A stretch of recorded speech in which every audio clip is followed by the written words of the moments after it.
who supported your career for years, the Black women. Oh, she also called out Perry for not supporting her publicly. And she then posted a private phone conversation between her and Mr. Perry. I think, here's the thing, right? Those situations where someone isn't wrong, but it is the drive for their ego that pushes it in a whole different trajectory. Now, with all due, because I think that this is a learning lesson for myself and all of us included, I think that really the need for this to be acknowledged in public is, I get it. For a long time, I felt like the way that I have been offended is the way that I want to be atoned. I want someone to be accountable and apologize to me the same way they offended me. So if it's in public, then make it be known to everybody then. And I think that, part of you has to acknowledge, where does that come from? Like, is that from a place of like, you need everybody to know that you weren't wrong and that you were in fact right? Why do you need everybody to know that? What if we could circumvent the public apology? And what if we can redirect all our energies to, what if we could have a private conversation and just be seen in public or something? I don't know. Does that make sense? I don't know. I think that a lot of times, again, we always have to look into what is driving. What's the driving force for us in terms of the ego? I understand that Monique was damned because she has missed out on a lot of things. I think not only because of the way that those people have misrepresented her, but also her continuation for this to be the narrative of her. Does that make sense? I feel like Monique is more powerful than she gives herself credit for. And I know that I'm not in the industry, so I probably don't understand.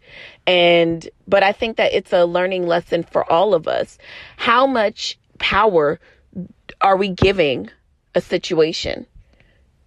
If something is severed, if the job is over, if the relationship is over, and it truly is, there is no opportunity, at least not right now or whatever the case is, because I believe that if someone else is supposed to be around, or if you're supposed to be in a particular situation, that there is nothing that can prevent that.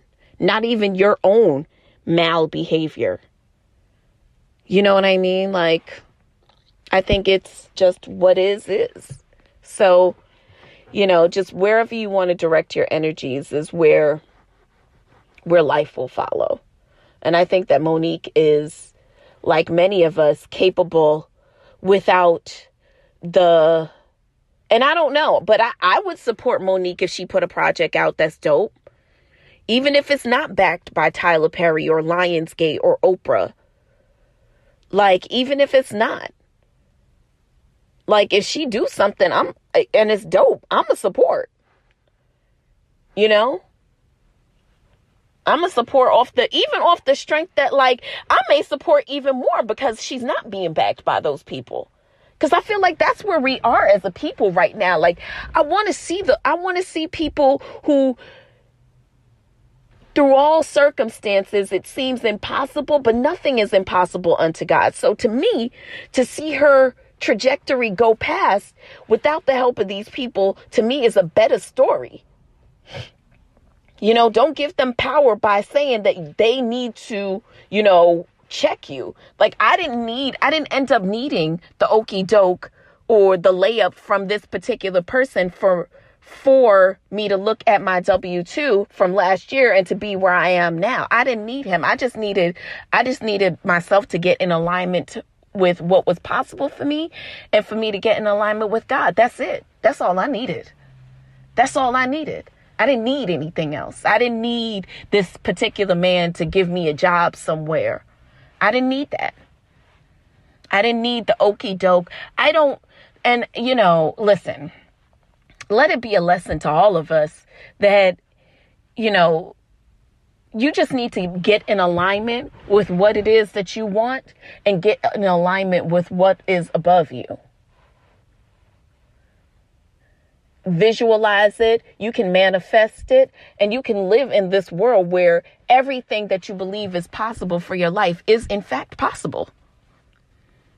The only limitations are the ones that you feel, that you put out there. So if you believe that somebody could stop your shine, that's in fact what the universe will rise up and give you. If you believe that through all possibilities that something can happen for you, you don't need anybody else to believe in it. You don't. You don't need anybody's cosign. You don't. You just need yourself to not doubt it. Truly. Oh, yeah. I mean, just my opinion. What do I know? I don't know anything. I don't know shit. Rest in peace to the son of Bobby Brown. Bobby Brown Jr. He passed away this week, and very unfortunate. I don't even know, my prayers are definitely with that family and with Bobby Brown, because I just, now it is not being disclosed how he passed away. It is being alleged that he was experiencing some flu-like symptoms. It doesn't even, I think that one of the most gut-wrenching things is for a parent to have to bury a child. And so for this man to now be burying his second or third child, I'm not sure, but and a ex-wife, and it's just, my prayers are with him. My prayers are truly with him and for his emotional and spiritual and mental space and that of his loved ones. That's why I say today is important. It's important because we're here. We are here. It's important. Very important. Very, very, very important, despite what you may think about it. You guys, am I missing anything right now? On the Politico front. So do we want to talk about Biden unequivocally getting Georgia? Shout out to Georgia. You guys are not only a hotbed for COVID, but a hotbed for voting. Good on ya. I see the transition of power won't be one that will be peaceful, which is disheartening to say the least. It is being reported, though, that Donald Trump Jr. as well as Rudy Giuliani's son, Andrew Giuliani, is that his name? Kid Giuliani, are both suffering from the COVID, which is unfortunate. It, has been reported that numerous people in the Trump administration, which include Andrew and DJ, both, contracted the, pandemic disease. Did you guys see that really awkward news conference with Giuliani and his Just for Men just running down the side of his face? In my mind, what I heard when I saw that picture was, love, never knew what I was missing, but I know. That's what I heard, because remember in the video when Keisha Cole's dye was just dripping down her face? Yeah, that's what I saw for him. And sometimes it happens. Oh, I'm sorry.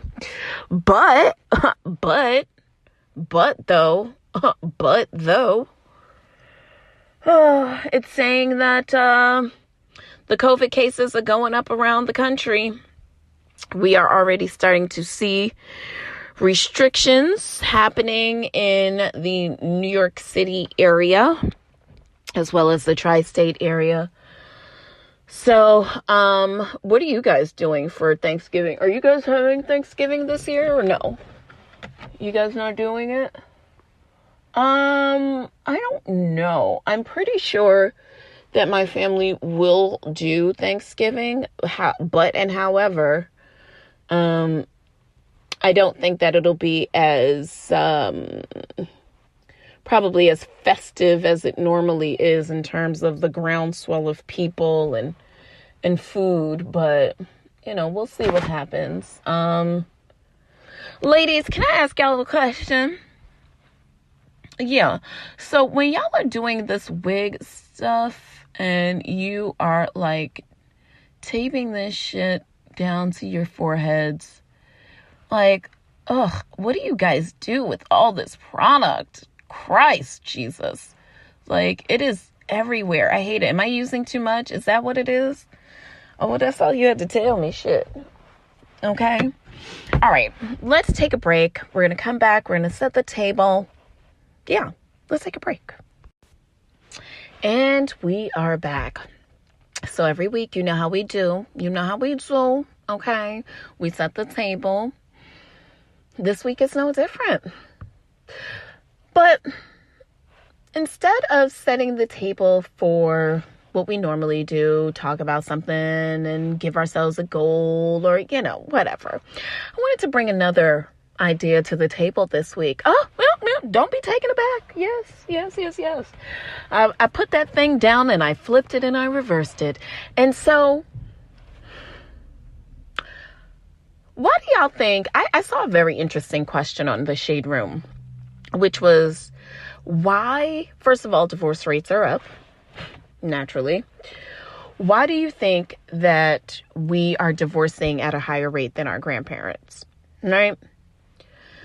Now, that led me to thinking, like, is it the idea of, is the bigger question the idea of monogamous relationships and what that means? Exploring those ideas and coming up with things. And we've talked about this before. I mean, whatever works for you, works for you. But again, why can't we respect the sanctity of marriage? Now, for many of us mindful, conscious thinkers, marriage is not just an agreement of a relationship. It is also, with its religious and spiritual implications, it's something that's rooted deeper than just feelings. It's more than feelings. We have a spiritual bond. And according to the state, we also have a federal contractual bond. Yeah, we sure do. So what is the problem? Why can't we stay there? Why can't we get there? What's eating us, Gilbert Grape? Why can't we stay? Do we have a problem with commitment? Is it that we shouldn't have to make those kind of choices anymore? But we're not just saying, like, why get into marriage? We're also saying, why can't we stay there? What is up with us and our lack of level of commitment? I mean, think about it. Nowadays, people are like 15 different things. No one's committed to just being one thing. I'm a designer. I'm an artiste. I'm a promoter. I'm a trainer. I'm a this. And listen, there's nothing wrong with being a jack of all trades. But what relationship have you mastered? And I'm not talking about the familial ones, the ones that you are bounded by, you know. But I think it gets into a